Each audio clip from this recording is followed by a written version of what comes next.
All right, even if it means fighting tech companies in court, lawmakers say they want kids off of screens. Within the last couple of years, several Idaho school districts have implemented phone-free policies. The districts want less distractions in the classroom. Now, state legislators want to get kids away from their screens to not only get rid of the distractions, but improve their mental health.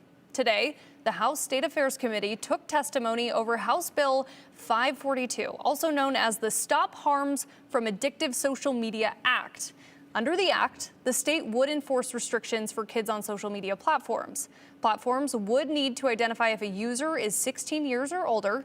If they are under 16, then the platform would need to increase the privacy on the account and get rid of any additive features. Parents' consent, that's another part of the bill. It must be used in order to set up or to keep the account.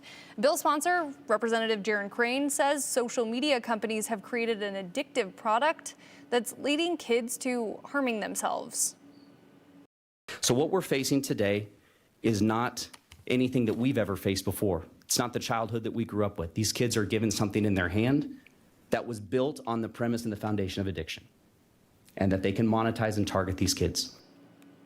While the aim of this bill is to get kids off their phones and have better well-being, there is concern over access to information. Courts at all levels have expressly protected the rights of young people, repeatedly opining that the state does not have the power to condition a minor's access to ideas on parental consent. In Brown versus EMA, the court ruled that minors have their own First Amendment rights, and the government cannot delegate the role of gatekeeper to parents through legislation. Now, lawmakers discussed if it was worth it if this bill becomes law and parents or tech companies sue Idaho over the restrictions. Many reps said the challenge is worth it if it gives their kids their lives back from their phones. Not only am I concerned about what they're doing to kids, it really bothers me severely that they're not only unapologetic about their actions, but they're trying to move forward and double down on all these kinds of actions. And I'm not a real fan of when we know we're creating legislation that will end up in court, but this one needs to be moved forward.